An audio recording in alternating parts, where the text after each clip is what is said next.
Bom, gente, agora para fechar, né, nossa última palestrante do Proatec, segunda edição, vou chamar a Laura Castro, que ela é analista de dados da Bloomberg. A Bloomberg é nossa nova financiadora, estamos muito, muito felizes com essa parceria.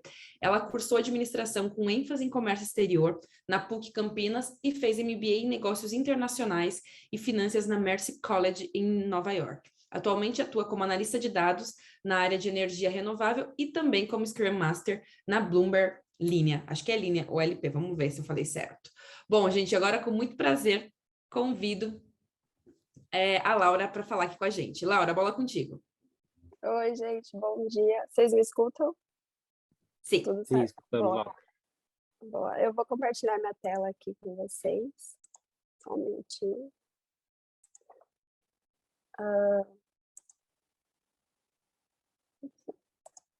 Vocês estão vendo a minha tela? Estamos. Boa, então, Estamos. legal.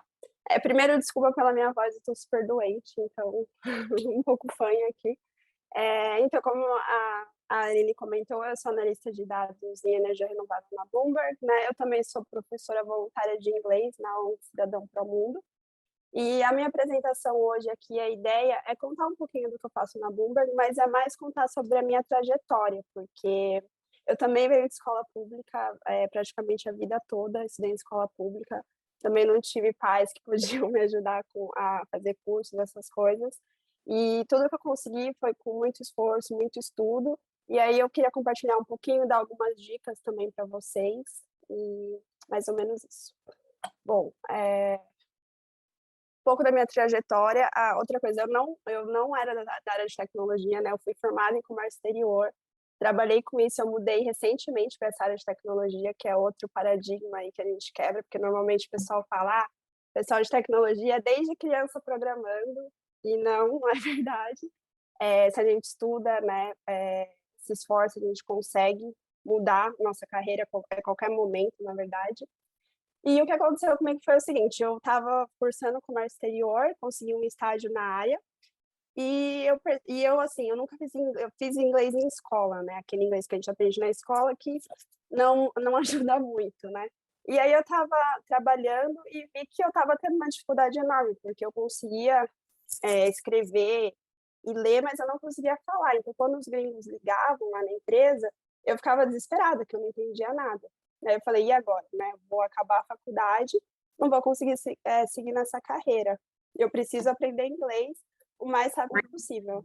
E eu acredito que um dos jeitos de aprender rápido é fazer intercâmbio. Mas eu não tinha dinheiro, né? Quando a gente pensa em intercâmbio, a gente sabe que é caro. Meus pais também não tinham dinheiro para me ajudar. E aí eu fui pesquisar. Aí eu achei esse programa, não sei se vocês conhecem, eu trouxe aqui, porque ele existe até hoje, chama Au Pair. É um programa de trabalho remunerado. Eu fiz nos Estados Unidos, eu sei que nos Estados Unidos é bem forte.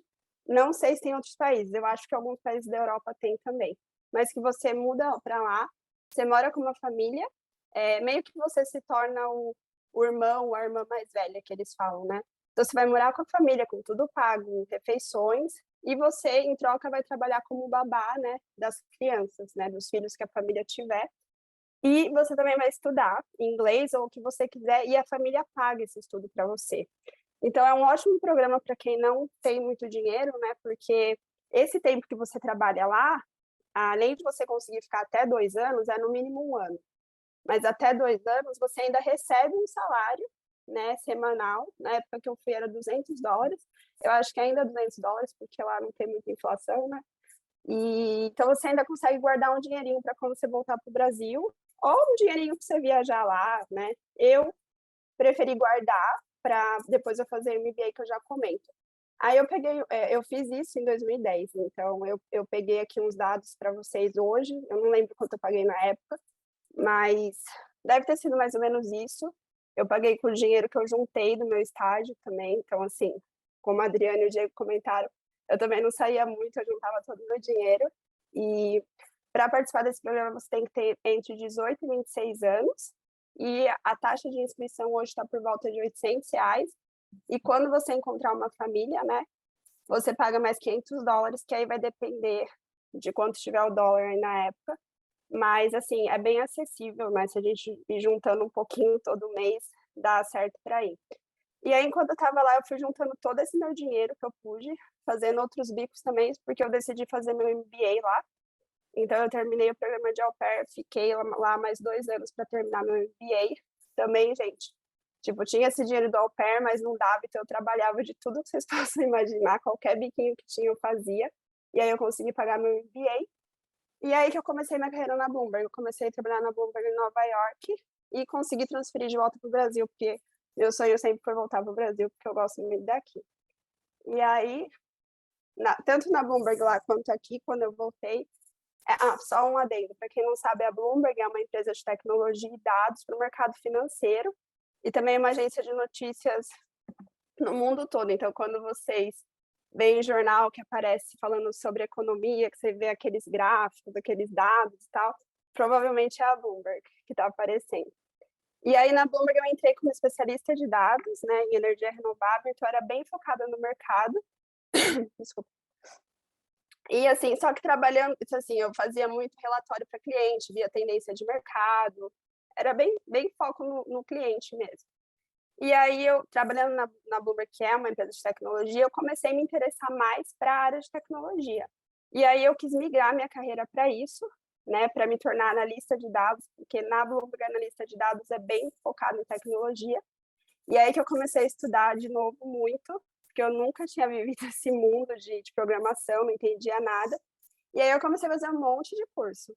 Na Bloomberg, né, no meu time especificamente, a gente trabalha muito com Python. Sei que vocês estão aprendendo mais Java, né? Mas a gente trabalha com Python e SQL lá. O que a gente faz, basicamente, a gente coleta muito dado de várias fontes, trata eles e depois publica nas nossas bases de dados e depois também cria muita visualização de dados para o cliente final, né?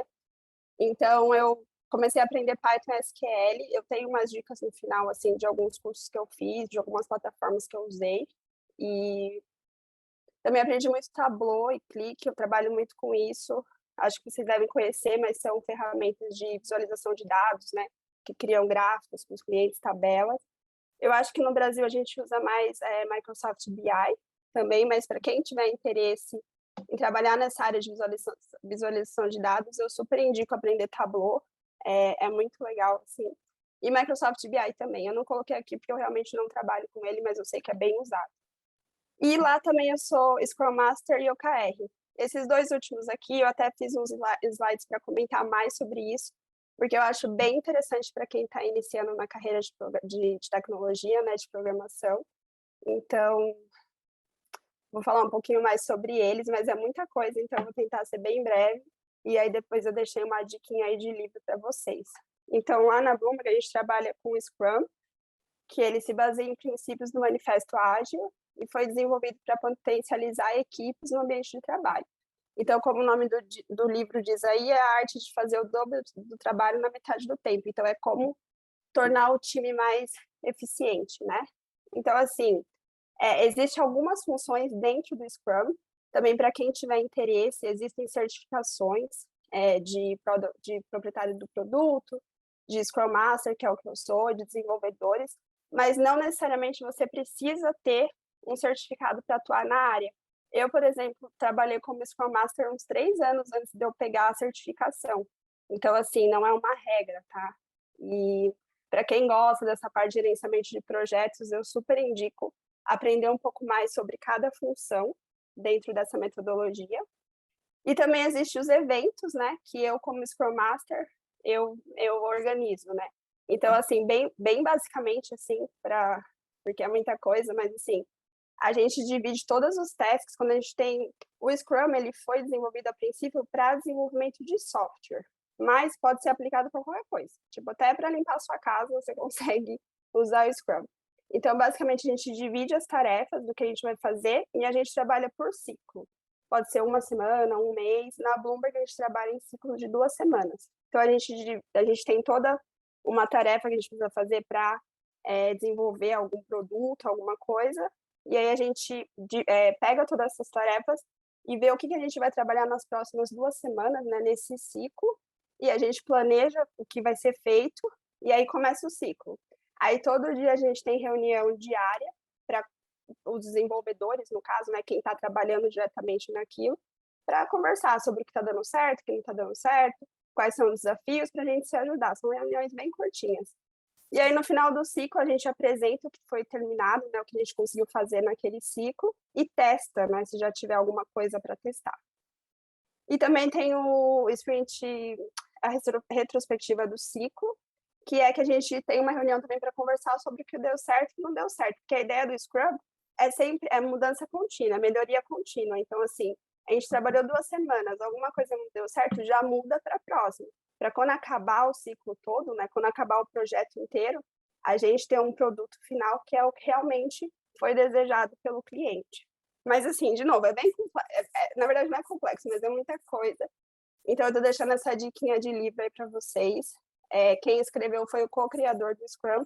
É super didático, tipo, ele explica super bem, tá vários exemplos. Então, para quem tem interesse, seria legal comprar. É super fácil de achar, tem na Amazon, no Mercado Livre.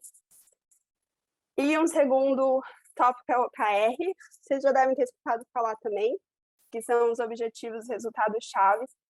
Isso aqui tá super em alta, gente. Então, assim, eu super indico para quando vocês forem fazer uma entrevista de emprego, principalmente em empresas de tecnologia, se vocês assim, puderem dar uma pesquisada sobre o que é o OKR, vocês comentarem na entrevista de emprego que vocês sabem um pouquinho disso, vocês vão ter vários pontos positivos, porque todas as empresas grandes de tecnologia, até as pequenas, tipo Google, LinkedIn, Twitter, qualquer empresa grande assim, de tecnologia, a maioria usa OKR.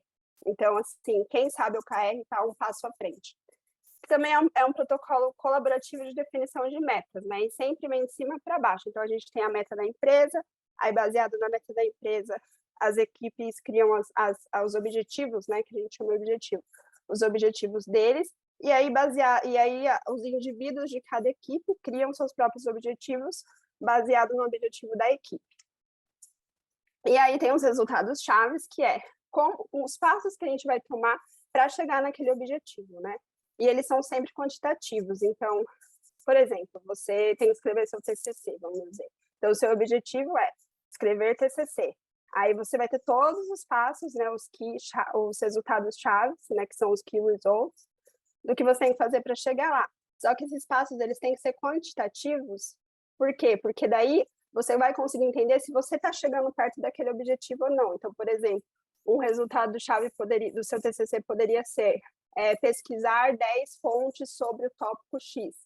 E aí, no final daquele ciclo que você determinou, se você conseguiu essas 10 fontes, significa que você está chegando perto do seu objetivo. E assim por diante. De novo, é muita coisa para falar aqui, que a apresentação é curta, mas esse livro também é uma dica de livro para vocês. É muito legal, ele dá vários exemplos, principalmente dessas empresas grandes. Então, é mais fácil de entender, porque às vezes fica meio abstrato, assim, objetivo, key results. Então, eu super recomendo para quem também tiver interesse aí de aprender um pouquinho mais. E mais algumas diquinhas aí que eu dou. Acho que o Diego e a Adriana... o Diego e a... Ai, esqueci o nome da moça falou antes de mim. Acho que eles deram as dicas também. Adriana mesmo, né? Gente, aprender inglês, tipo, é extremamente importante para qualquer carreira, na verdade, mas principalmente para a área de tecnologia, precisa aprender inglês.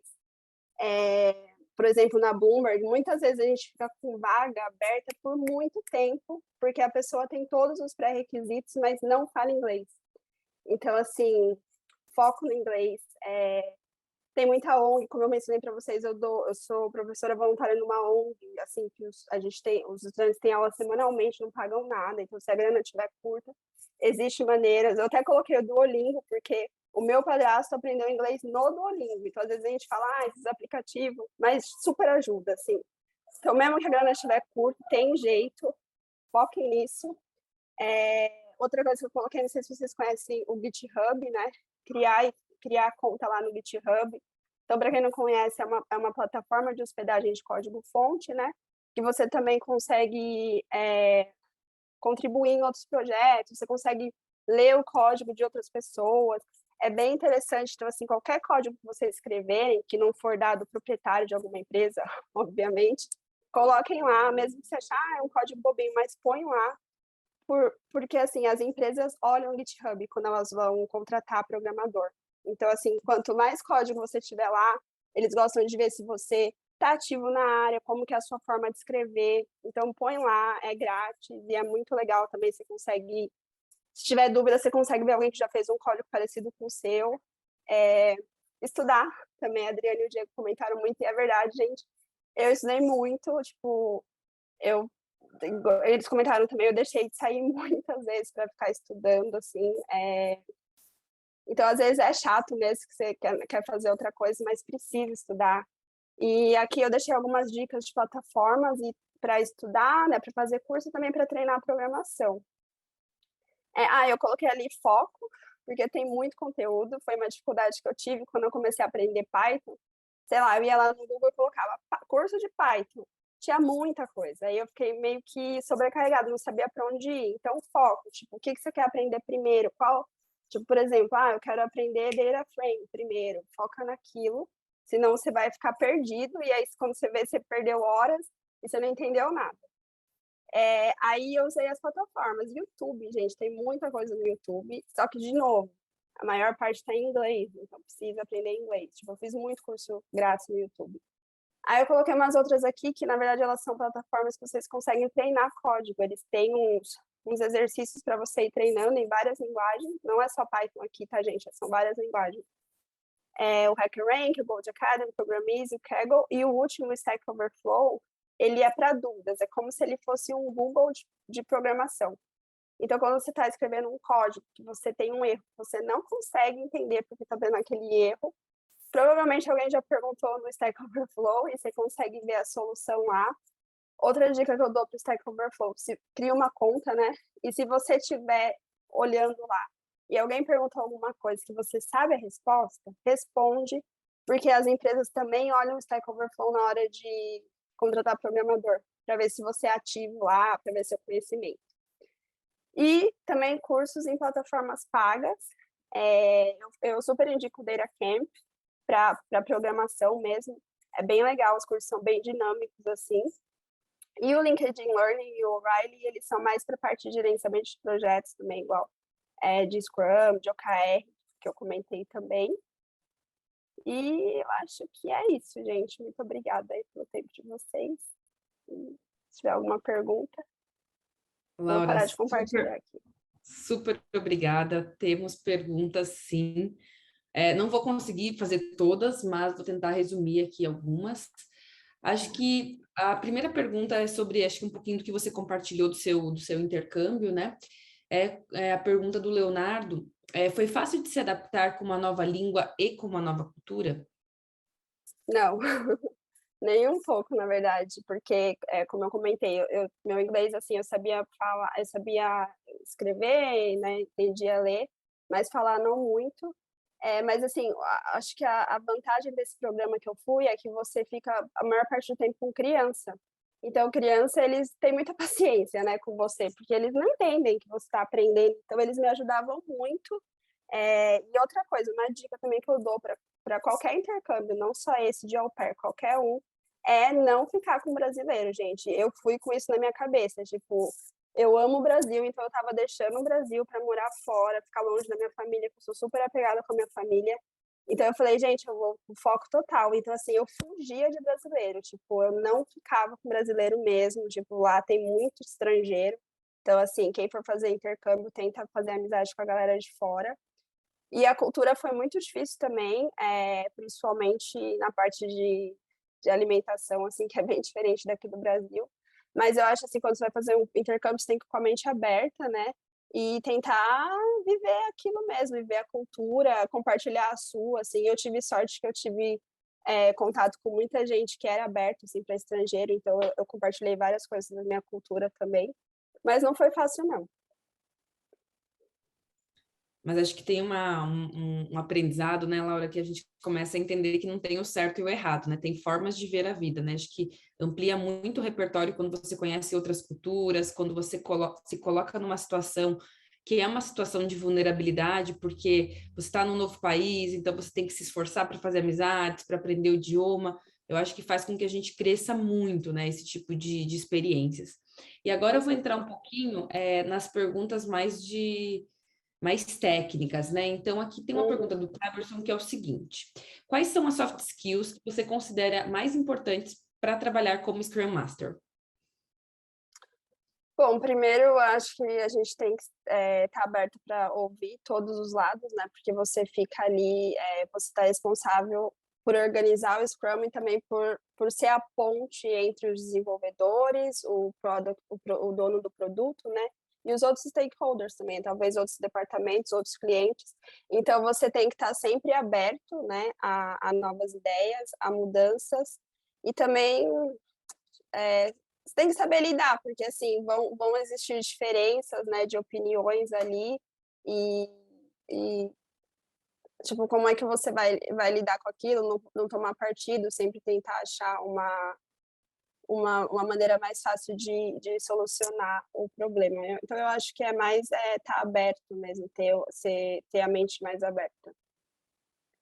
Lauri, nessa perspectiva, a pergunta é na mesma linha que é a pergunta do Leonardo, né? Qual que é o maior desafio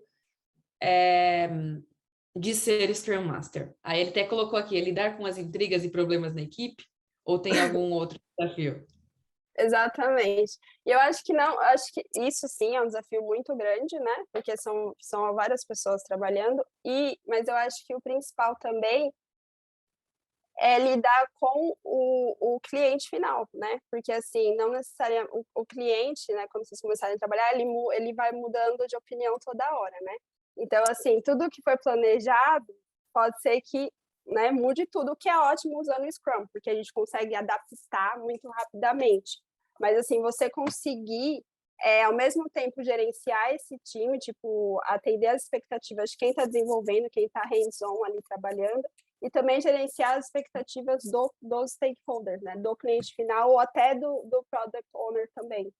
Então, com certeza, eu diria que é mais gerenciar a expectativa do product owner e do cliente do que da equipe em si. Mas da equipe também, a gente às vezes tem que dar uns atritos também. Esse é o desafio de trabalhar em grupo, né, gente? Acho que, né, você trabalha com pessoas que não necessariamente têm a mesma opinião que você e como encontrar um consenso para entregar o melhor resultado para o cliente, né? E como entender o cliente que normalmente também vem com várias dúvidas e nem sempre tem clareza sobre o que ele quer dentro do prazo estipulado. Laura, E só um adendo nisso também, que eu acho que é um desafio bem grande assim que eu tive no começo, é que apesar de normalmente o Scrum ser utilizado em empresa de tecnologia e as pessoas, em teoria, serem mais abertas para esse tipo de estrutura de trabalho, muitas vezes você também recebe resistência do time, sabe? Para que eu vou usar essa ferramenta, tipo, essa estrutura? Vamos fazer o normal. Por exemplo, o Scrum ele tem muito evento, né? Tem muita reunião, porque tem o planning, tem as reuniões diárias, depois tem a reunião final para ver o que se foi feito, depois outra reunião para ver se deu tudo, o que a gente pode melhorar. Então, às vezes, você vai receber uma resistência dentro do time também, porque demora um pouco para eles entenderem a importância, né, e quanto isso ajuda no projeto final. Então, isso daí também, no começo, foi bem difícil. Laura, e a gente está um pouquinho passado aqui, né, estouradinho no tempo. Eu queria te fazer uma pergunta que, na verdade, é que você deixasse uma dica para os proanes, né? Daqui 2 anos, todo mundo entrando no mercado de trabalho. Então, para quem está começando aí, qual que é a dica de ouro para eles caminharem e se desenvolverem muito bem na carreira? Boa. Acho que é bem o que o Diego e a Adriana falaram, a gente é estudar, estudar muito. Às vezes, realmente, a gente tem que deixar de fazer algumas coisas para fazer cursos e tal. Aprender inglês, tipo, é muito importante. Às vezes, a empresa, você até, vamos dizer, ela tá contratando para programar em Java. Às vezes, você nem é 100% um programador em Java ainda, mas, assim, se você já fala inglês e já tem uma noção básica, você já vai estar um passo à frente, de verdade. Assim, eu falo isso do inglês porque às vezes a gente fica 1 ano com vaga aberta, porque tipo, a gente está falando assim, não, você não sabe programar, isso não tem problema, você fala inglês, já está tudo certo. E a gente não consegue, porque não tem gente que fala inglês no Brasil. E é falar mesmo, tá? A gente não é colocar no currículo que fala, não, porque chega lá na hora, você vai ter que fazer reunião com o gringo, E aí não tem como você, né, enrolar. Então isso dá muito, acreditar em você, gente, de novo, eu nunca imaginei que eu ia fazer MBA fora, que eu ia morar fora, né, dado de onde eu venho, assim, das minhas condições financeiras, e assim, se você acredita em você, se você se esforça, se você estuda, você vai chegar onde você quiser de verdade. Excelente, Laura. Obrigada, viu, pela oportunidade de você compartilhar um pouquinho da sua história, que é maravilhosa, com todos nós.